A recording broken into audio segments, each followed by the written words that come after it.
No, but we can't be mad when somebody else takes our narrative. Yeah. Like right now, there's this movie called Astray, right? Yep. It was made in Minneapolis. It's by it has some actual Somali cast. It looks like a good movie. The dog? Yeah. He's got a dog, right? And the image that is portraying is not our story.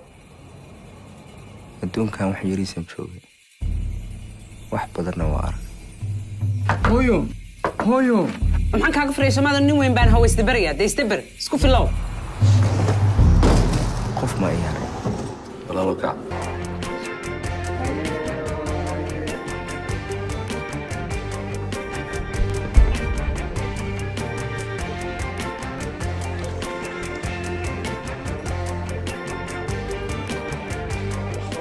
It's not a story. And you have this Muslim guy. Yes, he is Muslim. He's an Arab. He's a Muslim. And he is taking it upon himself. Musa Saeed? Yeah, so he took it upon himself to be like, the Somali community. I really didn't know anything about him. I had preconceived notions. I had preconceived notions, but I wanted to tell their story. Yeah.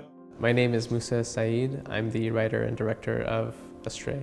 Minneapolis has this large Somali community. I had my own preconceptions of what the community is like, or what issues people have, or what ambitions people have. But just the more that I spent time there, I was able to shape the story, and so I knew I wanted to make a film there. There's a character in the film who is an FBI agent who is hoping to bring the main character Aden in as an informant. You know, FBI watches them, and I wanted to tell, who are you? You know what I mean? Like He appointed himself. Who gave him the key to tell our story? And we have Kanan, who's Somali, trying to tell our story, and then we do the opposite. Familiarity breeds What contempt. kind of images, what kind of messages that telling to younger generations? Which is a really good point, because Kanan was protested. One of the main factors that he was protested was because the whole informant situation, right? Hey, Kanan, we're already being surveillanced, right? They already have this negative image of us. Don't contribute to that. Then we have Musa Saeed, we're gonna put up the trailer, by the way. And one of the parts, and he said it in his interview, was the Somali lead actor, like in the movie, was contacted by the FBI and to see if he can become an informant. Even though there's it was only a small portion of the movie, it still had it in the movie. Yeah. So why didn't Minneapolis, why didn't they protest him? Why did they allow him to film? You know, Kanan can't even film in certain parts of Minneapolis. They denied him. But yet, they allow, it's the same argument that we had before. Why did hundreds of people line up for Captain Phillips in Minneapolis? Why is the lead actor from Minneapolis? But when Kanan just showed up and said, hey guys, I have this idea, right? I'm gonna do this and this and this. He's never done anything negative. Like, he doesn't have anything that's I guess to judge him on, right? Yeah. To be like, yo, you've done. There's shit no before. reference point. No. Exactly. There's no reference and point they did for him it to. again. It's always and I'm not trying to shit on Minneapolis, because a lot of people are like, yo, leave us alone, stop saying our name. It just so happens that majority of the time the movies are there. Nobody comes ask me for it, you know what I mean? Yeah. But that being said, it's just frustrating. Why is it that they don't protest? Again, it's happened again. The Stray. Why didn't they protest him and that movie? But they protested. Because it humanizes us. Right? What does that mean? No. So that's exactly what Kanan is trying to do too, right? So what he's doing is the same thing, literally, except the Somali guy steering like the wheel, right? Exactly. It's gonna humanize us. It's HBO. They're guaranteed that they have to show a 360 view of characters, Right. Which makes us human. We're not just a group of people anymore. We're individual characters. So nobody knows the first character, the main character's first name in Kanan's show. Yeah. Nobody knows the struggle he has with his father. Nobody knows the struggle that he has with an Adan girl he's with. She's saying, "Oh, why aren't you showing me to your family?" And he has to explain to her the nuances of the Somali, the house breakdown and stuff like that. First world problems, shit like that. Individual people deal with on a daily basis is what it's going to cover. Nobody read any of that. Nobody read what the story arc is going to be about. Nobody knows the antagonist. Nobody knows the villains. Nobody knows anything. But some kind of tag you out right away. Hey, shut up, man. It's all this idea of Somalis are the idea that Somalis are beyond reproach. You know what I mean? Like, yeah, if we don't support our own people, guys, somebody's, and Abdi Fattah said it earlier, somebody's gonna tell the story for us, and they're gonna put a spin on it because they're the ones that are telling the story, right? Musa Saeed said it in his interview. I had my own preconceived notions about the Somali community, and somehow, some way, he felt that he had the right and he was the best person to tell that story. Does anybody? I'm gonna go ahead and just do closing remarks, and then we're gonna finish up. Go ahead with you. This is a reminder of in the old day, great Malcolm X. I think framed it the most beautiful way ever. He said there are two types of black men in the black community. He said the house Negro and the field Negro. The house, when the master was sick and the master is not feeling well, the house asks the master, what's happening today? What's wrong with you? The master will say, I'm sick. Then the house comes out and he said, we're sick.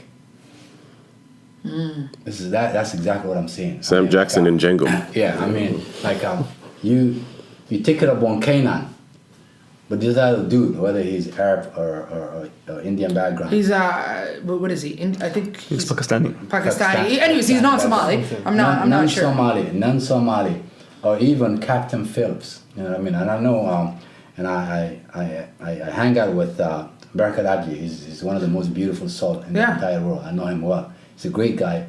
And when he came here for the TIFF of his movie Eye in the Sky, I hang out with him. You know, whatever Barakat does, he's an actor. Yeah. Do you know what I mean? And once you go to Hollywood, if we're gonna hold Hollywood, accountable, Hollywood portray the strongest, the most beautiful, the most warrior general in the world as a freaking some sort of a vampire. I mean, General Hannibal from the ancient era, from Egypt, not today Egypt, not the Arab Egypt today, Black Egypt yesterday. So they portray him as some sort of like a Yeah. Do you know what I mean? So I mean that's what Hollywood does best, and media, that's what they do best. And unless we turn the table onto the media, and the way to do that is supporting like what you guys are doing, and any talent Somali or any creative Somali that's doing something, you gotta support. But to do that, it requires being conscious. Right. But when you're not conscious, you say, "Oh, it's a dumb person." You know what I mean? Right. I gotta, I cannot question. He's non-Somali. I cannot question because they know what they're doing. They're professionals. Yeah. And that's the problem. I mean, Canaan is in that, industry today, and he's doing that. Right. And these guys that are really like protesting him and line up for the other movies, it really is a proof of how like at times we appear to be clowns. Right. Yeah. I'm sorry to say this or to call people in Minneapolis clowns, but they need to really like they should have sat down with him. That's the least they should have done. Yeah. Because they're not going to question, the directors of Captain Phillips or the other movie prior to that that they were calling us skinnies. Yeah. Honestly, they can have it's respectful for them to have their own opinions, their own views, right? Of course. But what really is frustrating is that I feel like they need to be consistent. If you're going to protest, then protest. Protest from The Stray to Kanan's show to Captain Phillips. You know what I mean? Like, I just don't like this picking and choosing based on, and it's starting to become a trend. If you're not Somali, we won't protest you. If you are Somali, we're going to protest you. Maybe because Kanan is Somali and he has a creative license. Right. They thought, since this guy has a say in where the show may go, we should protest this so that he could change it. Whereas the non-Somali person, I know they're not going to listen to my opinion. I don't know. That kind of makes sense. It's a stretch, but I feel like maybe... that kind of makes sense. Yeah. Does anybody else have anything to add before we finish up? I've said my piece on that. Yeah? Okay. So, sorry, you have something? Well, I'd say one thing. I mean, they say in Somali, knock for the lagdan the fudud. Horta, I think Somali guy, though. You're knocking out me. Yo, hold on. Wait. As the kids would say nowadays, bars, all right? Wars. Say that again. Okay. Nag fadila or habar fadila. Habar fadila, like- Legdin lafud.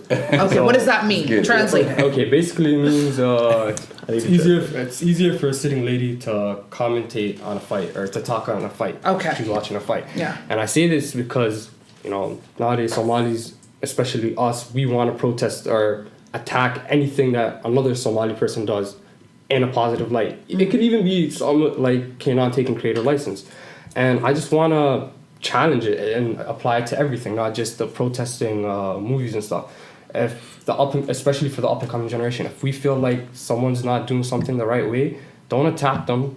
Constructive criticism, or if you don't like what they're doing completely, don't just shy away and sit down and attack them. Do something about it. Do something. Bring something to the table. But like it's something that brings us to the light. Right. If they don't like what's happening, power to you, but do something about it. Don't just shy back and sit behind the computer and just be the Twitter fingers or internet warrior or something. Right. So yeah. Yeah, go ahead. Yeah, I think even though I like this, I thought the show was necessary. I think that more protests are also necessary because, like I said earlier, if there's no repercussions to displaying us in a bad light, then people are going to keep doing it. Protest the non-Somalis. Yeah. For once, Protest everybody. goddammit. Yeah. Even though I like the show, you protest everybody because there needs to be repercussions. Yeah, no, I completely understand. It is Listen, I'm going to close off with this. We're going to end off on this. Here at Sheeko Sheeko, we try, first of all, we brand ourselves on collaborating, respect, making sure, because in our community, there's times where we, within ourselves, you know, haters and all that negativity, right? And so when we started the show, we said, no, we're going to reach out to everybody and anybody. I don't care you're from Hargeisa. I don't care if you're from Mogadishu. I don't care. We're going to talk about it. We're going to be open. We're going to be honest. And we're always going to be loving and just, again, collaboration, right? And the reason we do that is because we want to change that history within ourselves. We want that to be in our brand, to be like Sheeko Sheeko welcomes everybody. Yeah. So we contact you guys. Don't feel like, oh, they trying to put me in a negative light. No, you're going to come on this show. We will talk about it. We're going to have a fire episode. That's true. And we're going to push your brand, because every single person, this is why we do social medias, because we want that for you. If you are pushing, if you have a product, for instance, right? Mishkaki restaurant. We plugged it in. We're like, yo, come through. Alfredo plug it in. I love it so much. They're amazing. I look like them, so when I walk in, I'm like, yo, give me a look at this. Yeah. So Stock is again, lit. Stock is lit. yeah, I love it so action. much. It's so like, again, we push it all the time because there's not many of us, right? And so I'll leave it off on this. Guys, always support one another. Always collaborate as well, because there's enough bread for everybody. Don't ever think that there's not enough bread for anybody. If somebody stole your idea, that they would say, as your friend would say earlier, then make something else, right? Or continue with that idea, because you might be different from that other guy, right? There's many people that have taken a lead on an idea that we had, but we still did it. We didn't care. We're like, we're still gonna do it. It's not that we're copying you. We're gonna do it because we're gonna do it the Sheeko Sheeko way. So that being said, guys, please subscribe to our channel. Please support us, because we need you as much as you need us.